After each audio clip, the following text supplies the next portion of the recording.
Praise the Lord. Are you glad you're here today? Amen. Go to the Bible. Look at me. Our text verse will be taken from Luke 16 and verse number 19.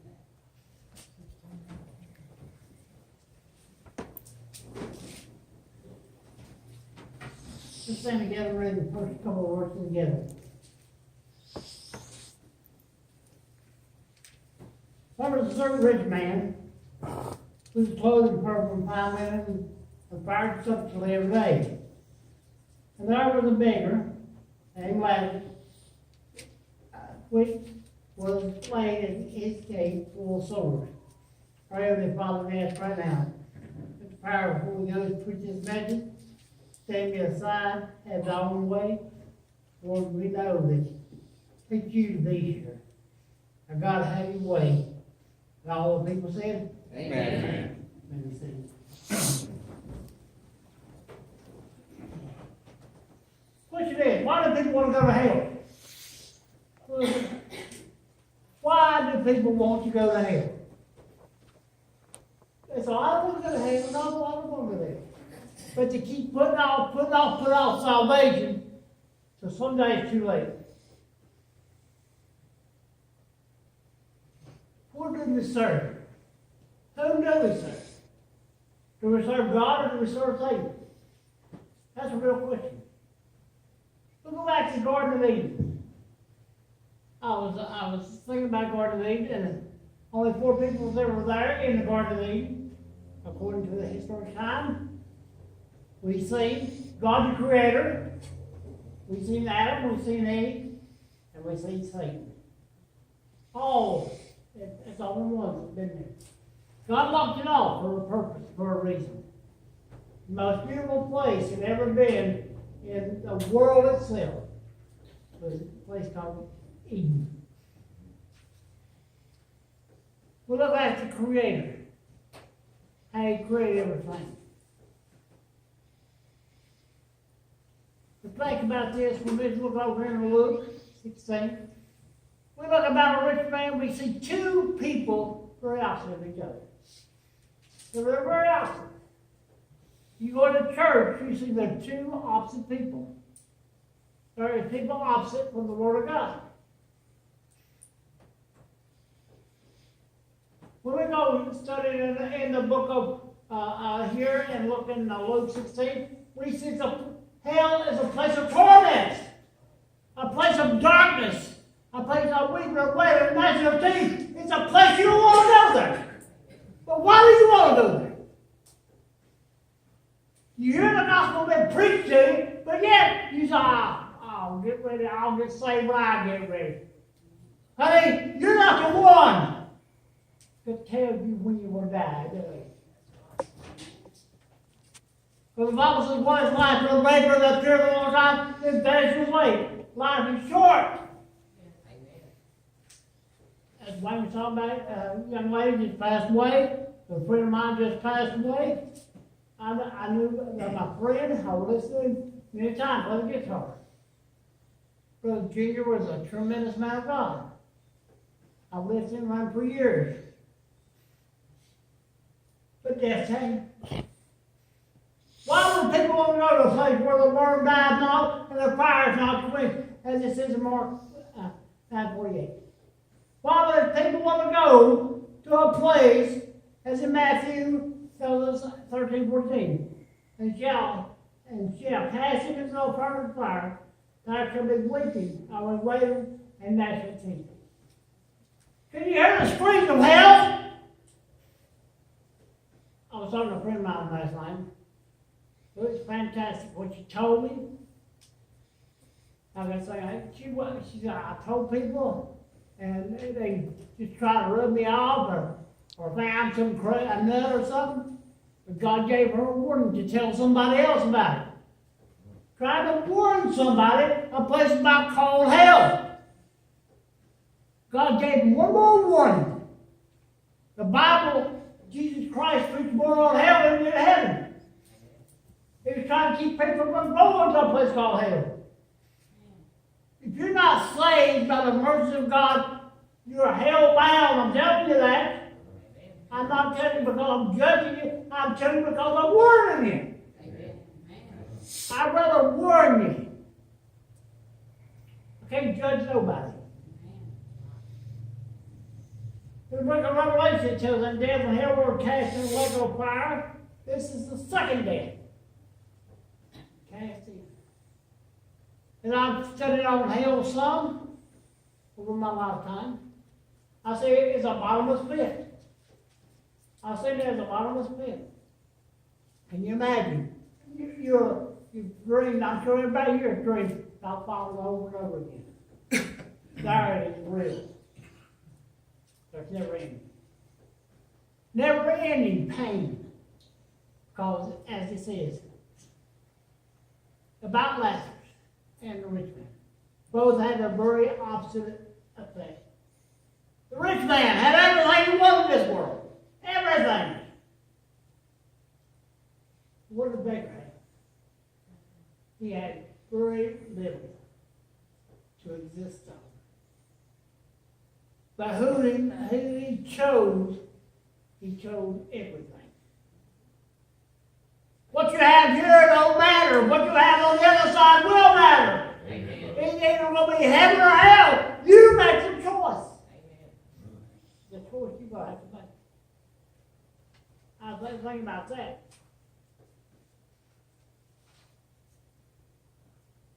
So in Revelation 20:15. And whosoever was not found written in the book of life was cast into the lake of fire. Who was not, whose name wasn't written in. Oh, why your name could ever written in is to the shed blood of the crucified one. Amen. Accept him as Lord and Savior. Amen. There's no way to heaven but through him. Let's look at Satan just a second too.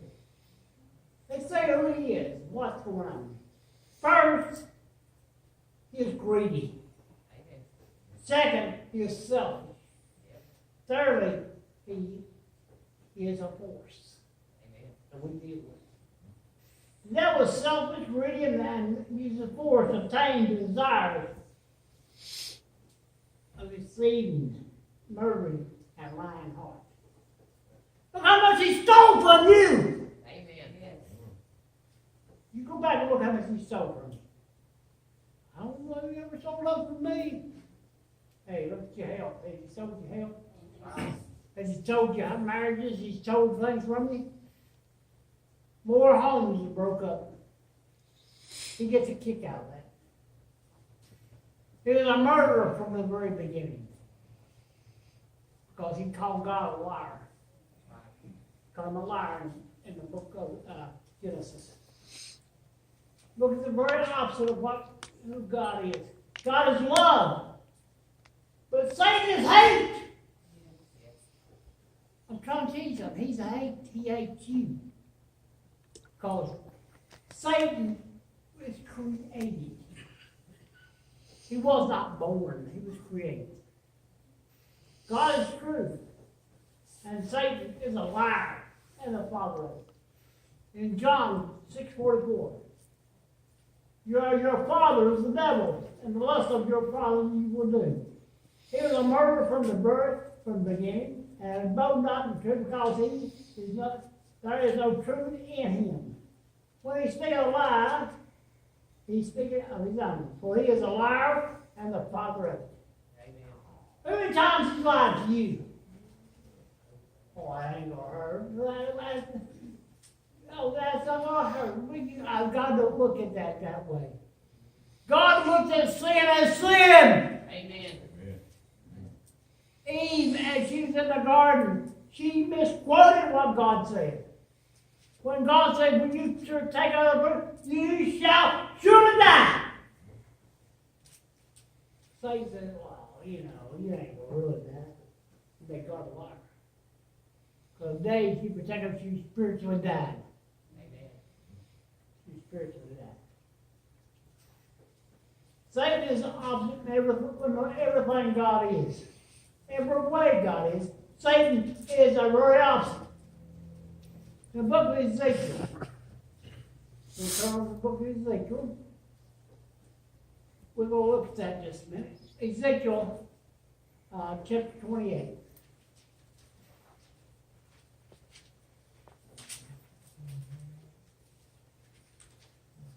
It's a very important thing here. Ezekiel 28, verse 12. He's talking about the devil himself, first of all. He's Son of Man. Take up a lamentation of the king of Tyre, and saying this, Thus saith the Lord God, Thou sealest up the son of full wisdom and perfect beauty. First of all, we look at Satan. He was created. He was full of wisdom. You think the devil's dumb? He knows more Bible than you do. Because he made good rules. You tell him. He was perfect in beauty. He don't run around with a big fork or a pretty tail or a red suit. That's not Satan. The most beautiful angel that God had ever created. The most talented. Full wisdom. He had been in Eden, Garden of God. He'd been there. He was whatever precious stone. As you would read this, on down through verse 15, every precious stone was his covering. And it says in verse 15, he was perfect and he, was created. You and I were born. He was created. We look at Satan, who he really is. But he was the anointed cherubim that covered. He was next to the Trinity in the position of power. Think how powerful he was. He was next in position with power. Don't you think Satan don't have power today? He's the prince of power of the earth. You not think that demons still roam the earth? They roamed it 2,000 years ago, and they're still roaming it today. Amen. Scientists say, well, the earth was only created, created billions of years ago. May have been. But it was inhabited 6,000 years ago. Believe that? Amen. There's the difference. He's up on the holy mountain, in verse 14, as the third heaven. God told me this. He walked up and down in verse 14. He walked up and down in the middle of the stone of fire, these stones of fire and blazing splendor. It's located in the third heaven. Something you and I have never really got into. Because it's way too deep. But thank God. Whatever depth it is, God will reveal it. Amen. But he's trying to tell us something. We've got to look who Satan is. He was perfect in his ways. You think about it. Satan had all power. And he's perfect in his ways until what? Iniquity is in him. You think about Eve and Adam and Eve. They were two until what? Sin entered in. Well, a young'un's born today. He said, and it said that my mother conceived me. We were born into a sinful world. God, Jesus Christ is the way out to go to heaven. He had to die that you and I may be set free. Amen. See, iniquity is found in him. Same thing. See, iniquity is found in him. And look at the iniquity that's found in him right now. You think about all the murdering, all the lying, all the cheating, all the things. Everything you could think possible, it's already been. You look how many churches have closed their doors. There is hundreds and hundreds of churches without pastors. There's people who will not even go to church. Well, I don't think I'll go down there. Hey, I would send them shut the door. You better watch out what you say. How many people are down here today? Inside David, take a day off. Look out, taking a day off can cost you. Amen. Take a day off. You know, as we work a job. A lot of times you got an ISO. You're like, going in, I'm going to take a day off. What do you miss? First of all, you miss paycheck, don't you? It's part of the paycheck. Because something happened, that job that day had been important. But a lot of times people take a day off. Take a day off from God. That's what they're doing. That's all Satan wants you to do, is take a day off.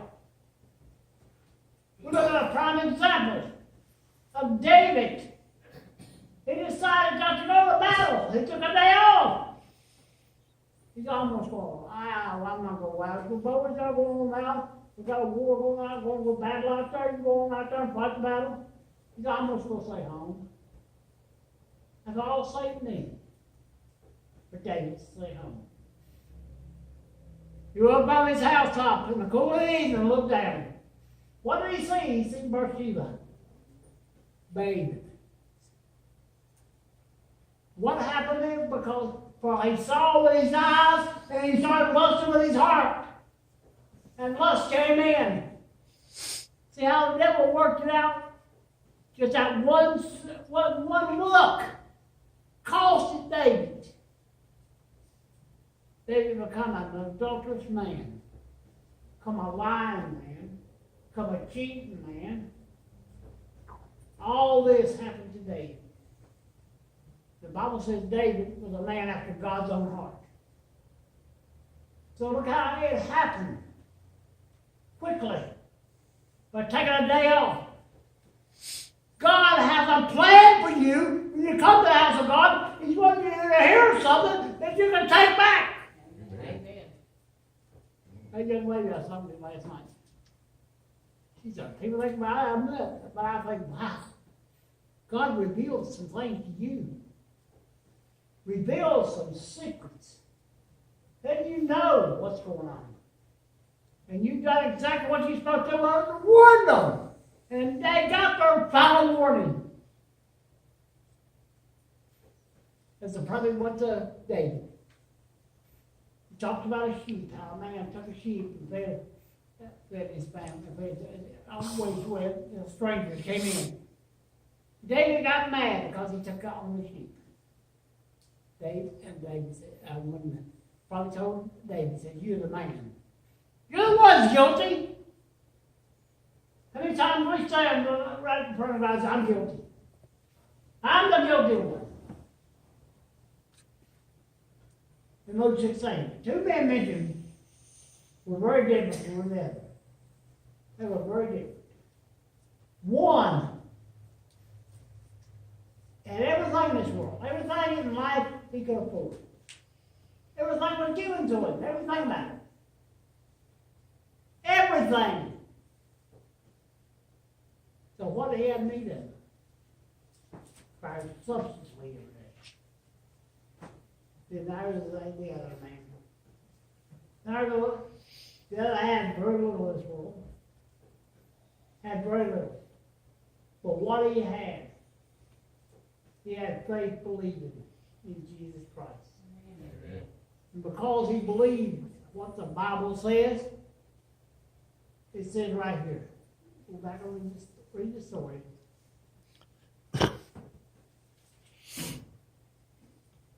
And it came to pass that the beggar died, was carried by the angel of Abraham's bosom.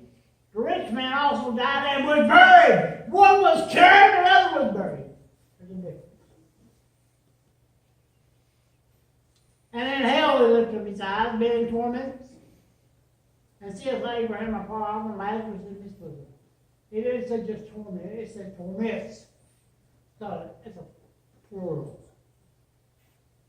Think of what the agony that rich man's going through right now. He's still going through the same agony that he was casting down that day.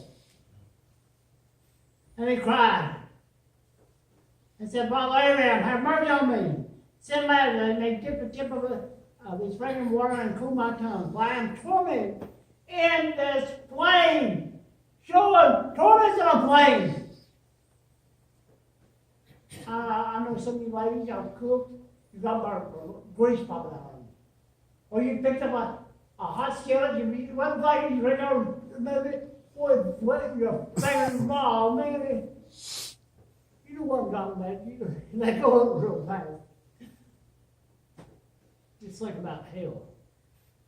The constant burning in hell. Think about a hot pot, guys. You touch just on it.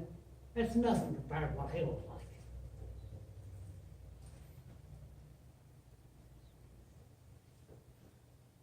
He cried and said, Father Abraham, have mercy on me.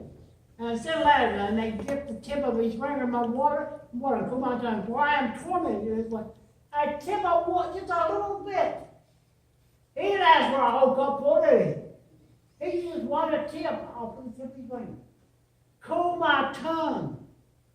What hell is like is a place of torments, a place of awfulness, a place of no love.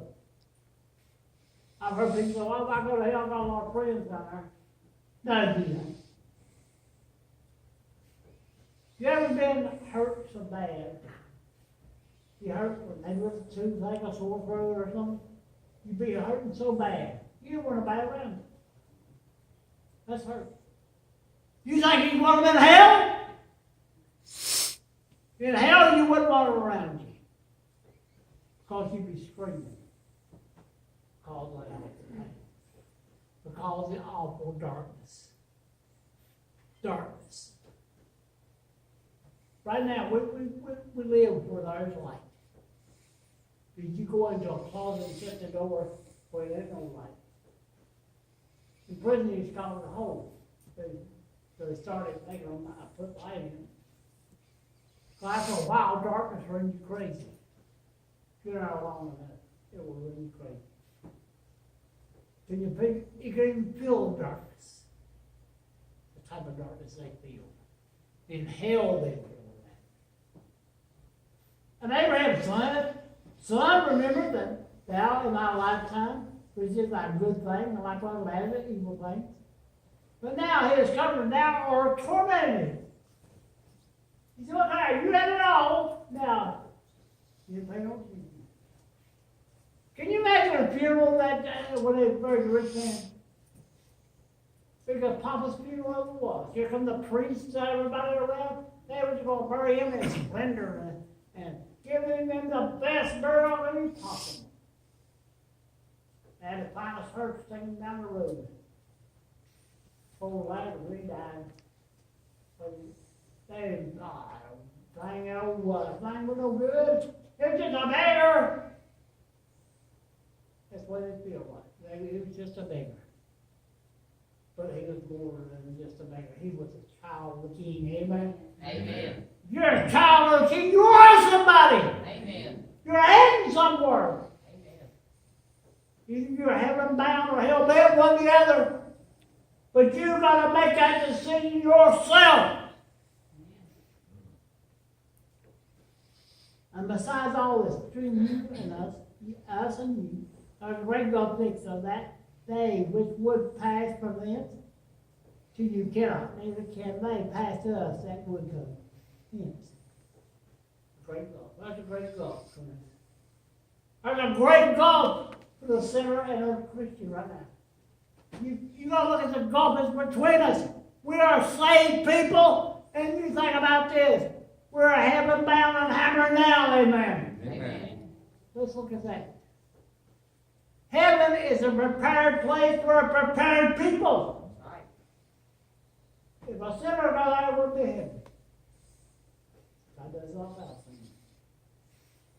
Then he said, I pray thee, therefore, Father, that thou wilt send in him to my father's house five brethren, that they would testify to them, lest they come to this place of torment. From this place, Lord. He got 5 brothers. I don't want them come here. That's how bad it was. So somebody would tell them.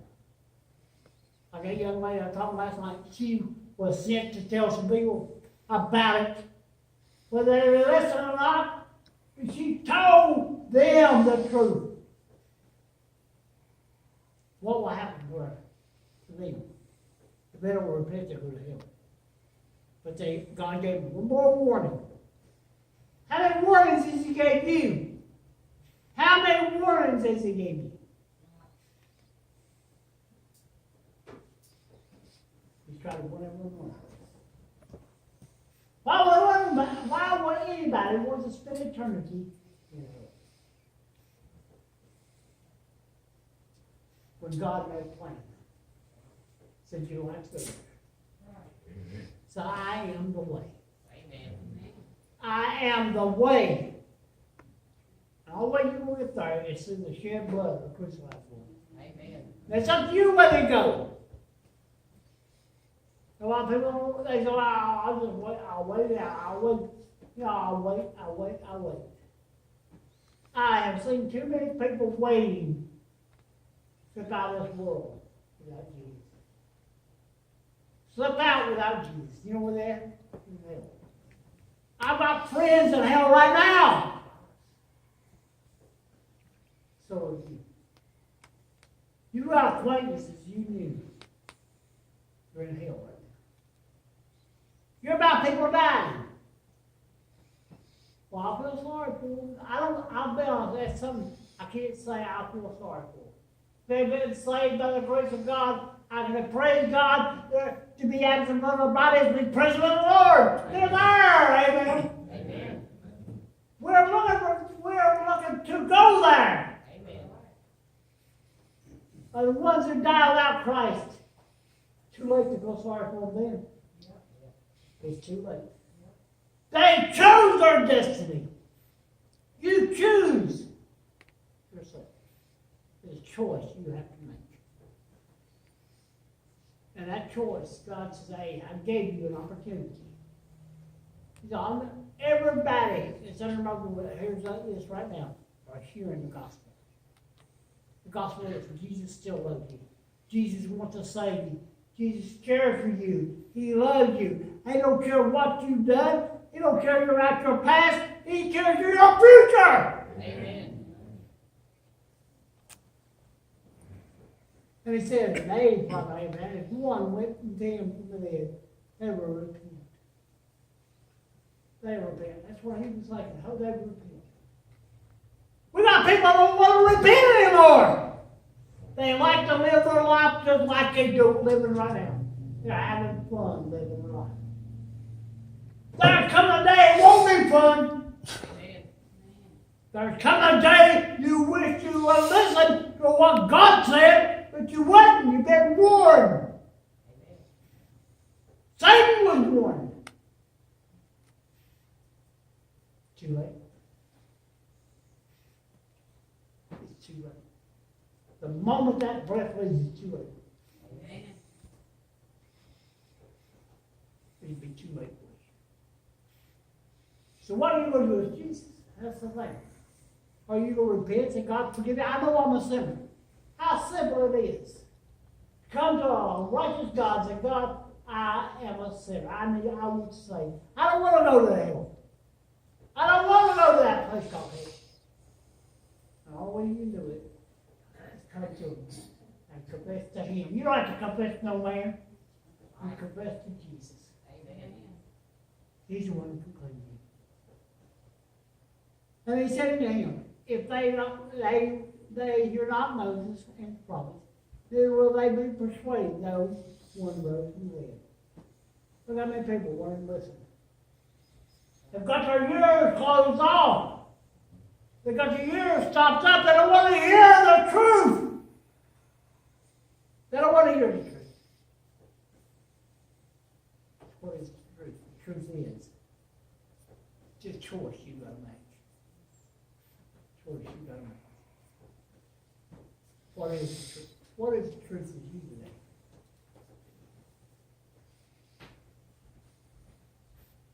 You know, hell is a real place. And you know somebody be going there. There's a young lady I was talking to her last night. She was telling me how she witnesses to people. She got to tell them. God's got Guy's hand on her, and want them to tell. She has a conviction, and you have a deep conviction in your heart about somebody. A deep conviction. That's what you need. Because without conviction, how you let people lie with him? With every head bowed and every eye closed. And all is over. Just as I am God's trying to do it.